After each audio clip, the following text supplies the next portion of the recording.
ఇప్పుడే తన కంచు కంఠంతో సభ దద్దరిల్లిపోయేలాగా చెప్పాలంటే మంచు మనోజ్ కన్నా గంభీరంగా మా దుర్గేష్ గారు మాట్లాడి వెళ్ళిపోయారు. ఆయన మాట్లాడిన తర్వాత నాలాంటి వాయిస్ వీక్గా ఉన్న వాళ్ళు మాట్లాడటం చాలా కష్టం. అయినా ఈ సినిమా గురించి మాట్లాడాలి. నాకు ఎంతో ఆప్తులు విశ్వప్రసాద్ గారు. తరచూ నేను సినిమాలు తీయకపోయినా రెగ్యులర్గా మేము టచ్లో ఉంటూ ఆయనకి కొన్ని సూచనలు ఇస్తూ ఉంటాను. ఈ సినిమా మటుకు ఇట్స్ ఏ విజువల్ వండర్. యువ కథానాయకుడు తేజ సజ్జా చాలా అద్భుతంగా నటించాడు. నాయకుడిని మించి ప్రతి నాయకుడు, యాంటాగనిస్ట్ అంటారా, విలన్ అంటారా, ఏమంటారో కానీ మా మనోజ్ అత్యద్భుతంగా, అంటే ఎప్పుడైనా సరే ఆ ప్రతి నాయకుడు పాత్ర పవర్ఫుల్గా ఉంటేనే మరి చివరిలో ప్రతి నాయకుడిని తుదముట్టించే హీరో పాత్ర అంత ఎలివేట్ అవుతుంది. తేజ ఎక్స్ట్రాడినరీగా కష్టపడ్డాడు. మనం ఏదో విజువల్ ఎఫెక్ట్స్ అనుకున్నాం, ఎంత కష్టపడ్డాడో ఇందాక చూపెట్టారు ఆ సినిమా మేకింగ్ షాట్స్లో. ఎంత ఎదిగినా ఒదిగి ఉండటం అనేది హీరోకి చాలా అవసరం. ఎంత వరుసగా 3 హిట్లు వచ్చినా చక్కగా ఒదిగి ఉండే Teja Sajja is going to be unstoppable hero.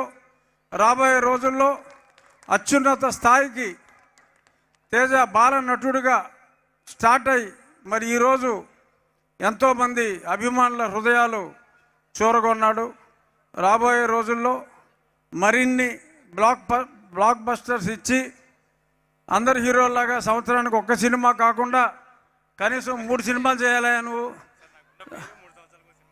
కాదు, మారాలి ఇప్పుడు ఎందుకంటే హీరోల కొరత చాలా ఎక్కువగా ఉంది కాబట్టి మరిన్ని సినిమాల్లో నటించాలని. ఇక ఈ సినిమా గురించి వస్తే, ఫ్యాంటసీ సినిమా, జనరల్గా ఫ్యాంటసీ సినిమా అంటే అర్థం లేకుండా ఎలాగైనా తీయొచ్చు. కానీ ఎంతో అర్థవంతంగా ఆ రామతత్వాన్ని కూడా చక్కగా చూపిస్తూ, సర్వశక్తులు కావాలి అంటే ఆ శ్రీరాముని ధనుస్సులో ఉన్న ఆ విల్లుని ఆసరాగా తీసుకుని అత్యద్భుతమైన విజయం, అలాగే ఆ జటాయు సోదరుడు లాంటి ఆ పక్షి సహాయంతో మరి ఆ శత్రువుని ఏదైతే గ్రంథాలు పాపం శ్రీయా గారు చాలా కష్టపడి సేవ్ చేయాలనుకుంటారో ఆ గ్రంథాలని సేవ్ చేయటానికి రామబాణంలోని కదా అందరూ చూసారా ఇక్కడ, దాన్ని ఆసరాగా చేసుకొని ఒక పక్క రామతత్వాన్ని, అంటే ప్రతి హిందువు కూడా కంపల్సరీగా చూసే విధంగా ఈ చిత్రాన్ని మలచిన కార్తీక్ ఘట్టమనేనికి hats off. Is not an ordinary director. చాలా ఎక్స్ట్రాడినరీగా రామతత్వాన్ని, భక్తుల మనోభావాలు దెబ్బతినకుండా ప్రతి హిందువు చూసి, అంటే స్పృశించాడంతే రామతత్వాన్ని, కానీ ప్రతి హిందువు గర్వపడే విధంగా ఇంత అత్యద్భుతమైన సినిమాని తను డైరెక్ట్ చేయటం, సినిమాటోగ్రఫీ, అలాగే బ్యాక్గ్రౌండ్ మ్యూజిక్.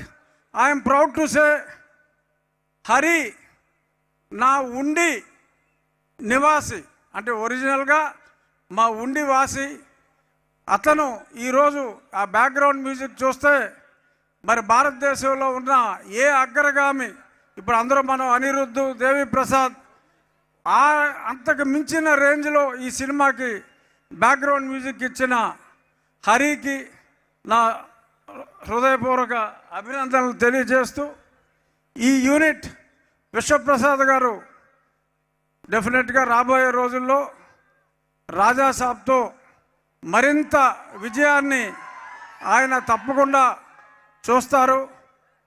ఇక నుంచి శ్రీరాముని ఆశీస్సుల లేక ఆయన స్వయం కృష రాబోయే రోజుల్లో బ్రహ్మాండమైన హిట్స్ పీపుల్స్ మీడియా నుంచి రావాలని, మరిన్ని ఉత్సవాలు మన విజయవాడలో చేసుకోవాలని చెప్పి మనస్ఫూర్తిగా కోరుకుంటూ, before I conclude, heroine Ritika చాలా నిజంగా బొమ్మలాగా ఉంది.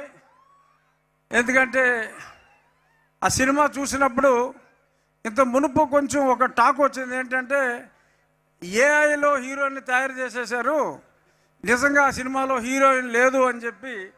There was some publicity earlier that only AI created heroine is there in the film, but she looks like AI created heroine.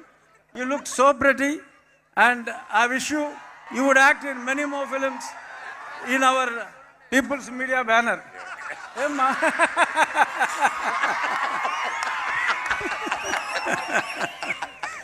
పాపం మా మనోజ్కి ఈ సినిమాలో హీరోయిన్ లేదు, అన్ని మాయలు మంత్రాలు బుష్ బుష్ తప్ప హీరోయిన్ లేదు.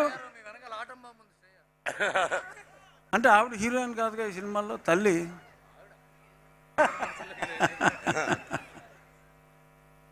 సో మనోజ్ ఇలాగే నాయకుడిగానే కాకుండా ప్రతి నాయకుడిగా మరింత రాణించాలని. ఎందుకంటే మా మోహన్ బాబు గారు మేమందరూ ఎప్పుడో కొన్ని దశాబ్దాలుగా స్నేహితులం కాబట్టి మనోజ్ ఎంత స్థాయికి ఎదిగినప్పటికీ నా దగ్గర బాలుడే. So I wish the team of Vishwa Prasad garu to have many more successes and all the best, sir. Thank you చుప్లార్ గారు, థ్యాంక్ యూ సో మచ్.